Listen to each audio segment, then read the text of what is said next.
Hello and welcome to Leading with Connection. I'm your host, Charlotte Jameson, and I'm here today with Tenneile Manenti. Now, Tenneile is a psychologist and she has background in not only clinical and organizational psychology, but also criminal psychology as well. So we'll learn throughout this podcast that Tenneile has a wonderful background where she has been a leader of many different teams. So Tenneile, welcome. Thanks for having me. I was wondering if you just might step us through a little bit of your career history, just to help us understand how you have come to this wealth of knowledge around how to lead with connection. Could you step us through that? Yeah. As you mentioned, I originally trained in criminal psychology, and that was my, first job out of uni. But working sort of like the clinical space within sort of the criminal justice system. I did that for a little while, and then I did a sideways step into organisational psych. I always joke that I worked out that there was more psychopaths in business than there was in the justice system or the prison that I was working in, and so I did a bit of a sideways step into organisational psychology. But it was where I landed in organisational psychology, which is where you and I met, and then we later worked together in another organisation. It was the nice blend of actually bringing in, mental health and well-being and human behaviour and layering that over, with organisations and leadership and the behaviour, how teams operate and connect. So it was, a nice, really kind of match. I worked at Deloitte for a number of years, and that's where you and I came back together again after a brief stint of actually working as a trauma psychologist, supporting police, banks, rail, emergency services after critical incidents. And I think about the great work you and I did at Deloitte. We were doing pretty groundbreaking, cutting edge stuff back in 2016. We were working in psychosocial risk. We were doing psychosocial risk assessments. We were writing policies, procedures, frameworks, implementing actions and controls with organisations way before it was actually legislated. We were doing amazing stuff. We just weren't loud about it. It's funny because these psychosocial risks are not new risks. They're not new No. hazards, sorry, that have come through. They've been here all along. It's just that we now have to, hold ourselves to account and not do Yeah, them. absolutely. And they were, organisations that wanted to be, progressive. They were, high risk, high pressure, high reliability organisations that Yeah. wanted to be kind of, progressive, and they could recognise the harm that they were potentially causing, or the potentially traumatic events, they're exposing their people to, whether they're on the front line or in supporting roles. After I left Deloitte, I went to the RFS.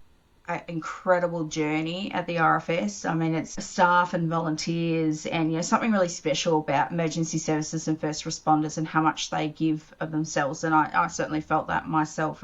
I didn't volunteer at the end of a hose, fighting fires, but I certainly gave so much of myself and so many hours and effort to support the great people that were supporting New South Wales. And then when I left there as the Director of Health and Safety, I just looked so proudly upon this incredible change that we brought into the organisation of really elevating mental health and demonstrating care to people that were, putting themselves on the line all the time. To then working in a global organisation, working across 3 different time zones, 4 different countries, different backgrounds, different cultures, different languages, but incredible team. So amazing, so connected, and I look so proudly and fondly upon that time, to now being in my own business, bringing all that together now to actually support, other organisations and individuals. Wow, what an experience. And I can't wait to jump into our conversation because you've got a wealth of knowledge just brimming at the top there to share with us. So, firstly, what does leading with connection actually mean for you in your own words? Leading with connection, I believe, is about showing, all parts of you, being your authentic self, and, showing up to people and showing, the kind of the warts and all, the good, bad and ugly. I mean, I think we all moderate ourselves in different situations, so whether that's at work or with our in-laws, or meeting with the school principal, when our children have been given, a major, we moderate parts of ourselves. And the challenge is when you move too far away and you have to moderate a lot of yourself. That's exhausting. That's hard. connecting with people on that personal human level, because that's what we are, first. And knowing what people bring, because I bring my imperfect self, as an imperfect parent and as an imperfect partner. I'm not the perfect leader, and recognizing that within my team as well, that they've come with all these backgrounds and experiences. And I think, yeah, being able to relate to people is just what really creates connection. Yeah, yeah, absolutely. When has it gone wrong? What does that look like? Who you are today is, shaped by the people that you've been exposed to, the role models that you've had in life. And that's not just those that are the, good role models, but they're also the not so good role models. And I think that's the same with leaders. Is probably the way that I've learnt to lead with my teams has been based off, what works and what doesn't, and the what not to do, based around the not so great experiences. And I, certainly think of leaders that I've had where, they've created incredible fractures in a team. And sometimes they're not really visible. It could be those, small little cuts and wounds that they do, behind kind of closed doors sometimes, that create, that disconnect, that you don't feel safe. And it's sometimes where you're feeling actually disconnected from yourself. So you're in an environment where the team is not just disconnected, but you're feeling disconnected. And it's, trusting yourself around, did I see that right? Did I read that right? Was that just what happened? You don't know who to trust. You don't know who to confide in. And it's, it's very kind of lonely and isolating experience where that disconnect is just permeated, through the team and the organization. I think, when you think of the not so good experiences, from being in a team with those leaders, is you probably feel it before you kind of even remember the kind of memories around it. You've got the image in your mind because we, think in pictures, and that image comes up. The way the brain works is our memories are stored in those pictures and the images, which then bring along the thoughts and the cognitions, the emotions. But it's actually the body sensations that you probably feel. It's the body is always keeping check, as the body's keeping the score, as they say. The body stores those emotions. And I think that's the thing, is that, when you're in teams or organizations or a leader where you're feeling that disconnect, it's the feeling you experience before you even sort of think about all the things they did or didn't do.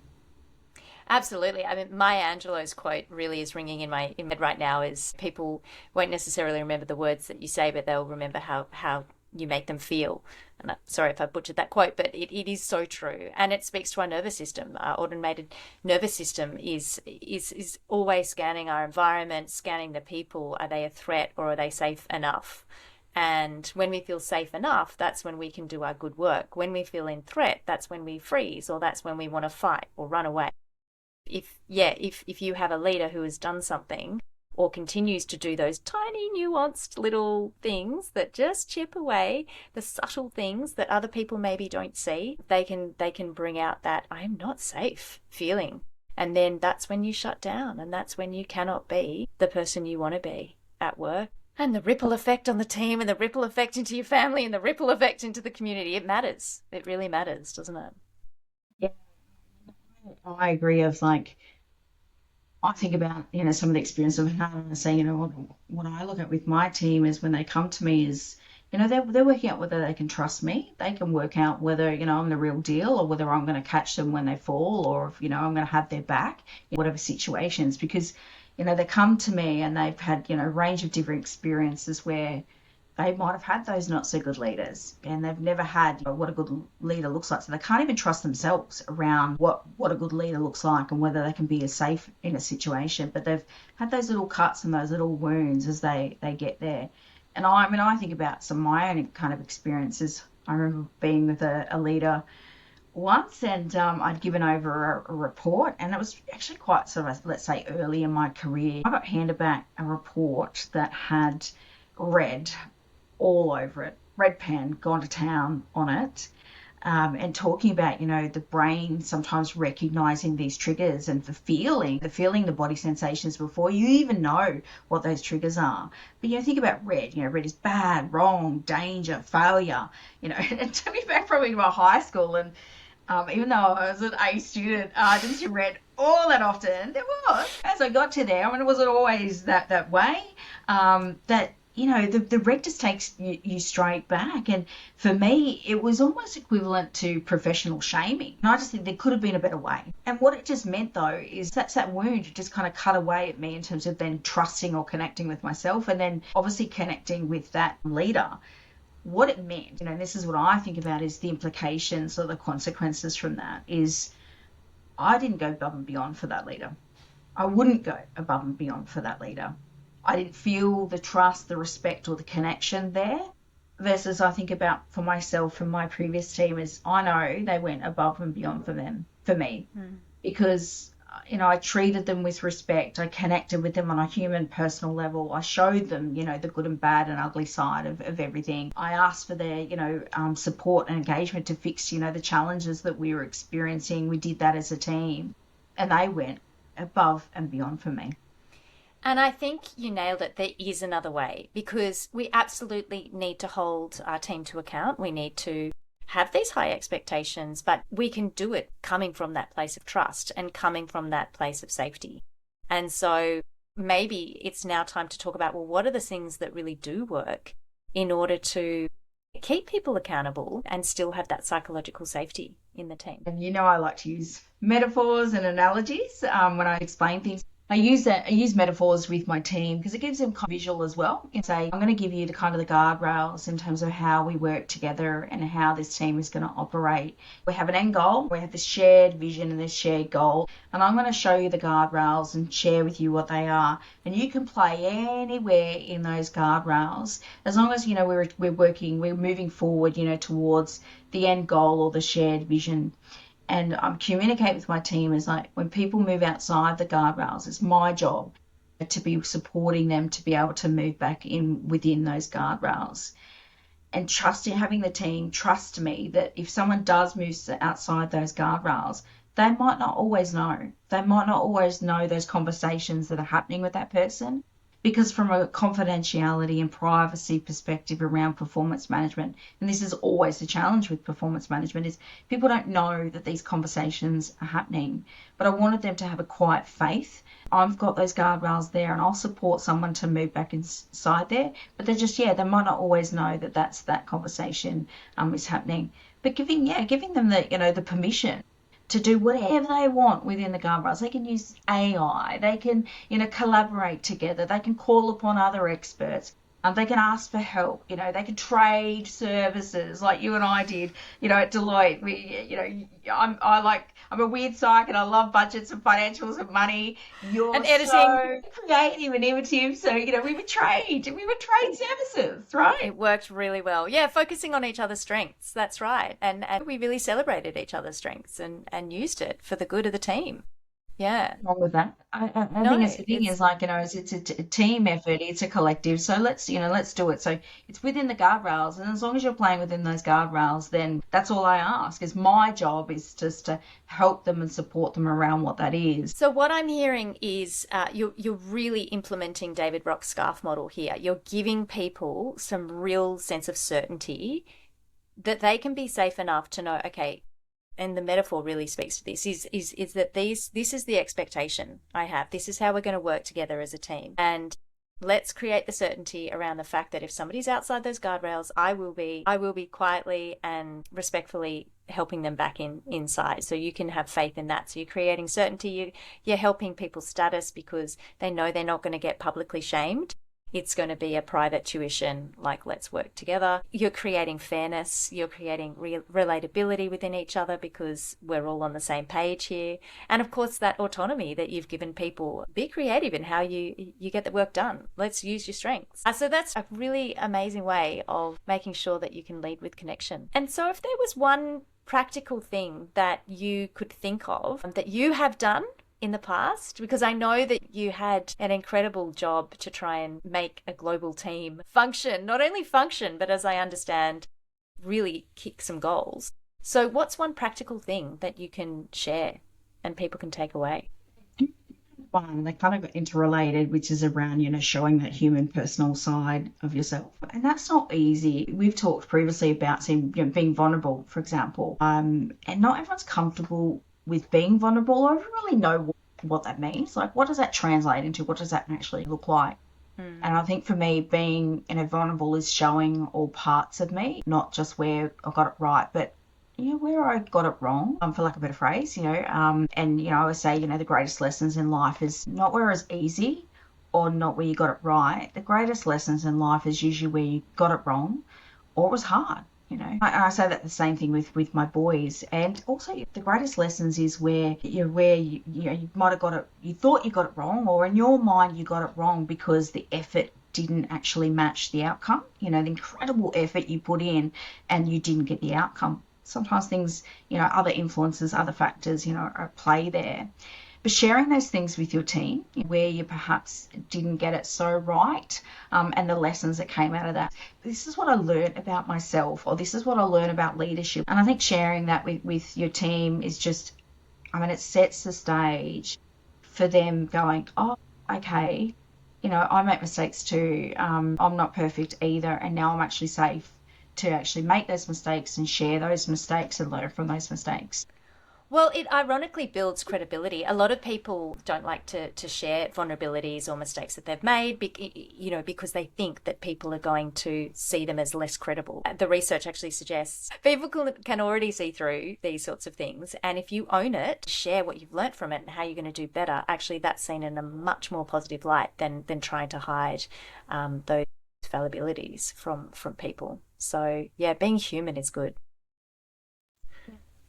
There's a vibe or a sense or a feeling within a team that things are just not connecting or something's not happening or there's barriers or blockers, is being actually vulnerable and transparent about that as well. And I think it's where sometimes leaders don't actually connect with their teams by calling out where they're feeling something's not working or there's a barrier or block there, because they take it personal. It's a personal reflection on their own leadership. I just think it's so important to play that back out to the team and say, there's a barrier or blocker here of why we're not moving forward. How do we solve this together? That doesn't reflect on me as a leader. It actually makes me a great leader or a respected leader, that I'm calling out maybe an elephant in the room of something's like a blocker or a barrier there, that is actually building the team and creating the connection that I've had the courage to call where something is not right. Yeah, that's great. That's great. And so you said you had another practical little thing that Yeah. you. Do one of the things, so when the global team that I worked in, as I mentioned, we worked across 3 time zones, 4 countries, and different languages and cultural backgrounds, and so actually finding time to connect was not always easy. I'm not going to say it's challenging, but just not always easy. One thing that I used to do at the end of the week was I used to do a really quick video of myself, usually in my backyard or garden or my office, with the what's and all kind of showing, and just do a quick, it might even be a 1 minute, 2 minute video of, the wins or successes for the week, what's on, what's happening, information I might have also been given, so sharing key insights about the organisation or what's coming up. Those quick kind of soundbite, need to know information that I think you can't get from an email always. You've got to sit down, you've got to read through the email. And I think what made this really great is, what's different, say, to an email is you're seeing a face. So you've got a visual stimulation, you've got an auditory stimulation. What helped is I'm funny too. So, I might throw in a little bit of humour there. That they would connect to, so then that brings that emotional or that feeling into it. And the team loved it.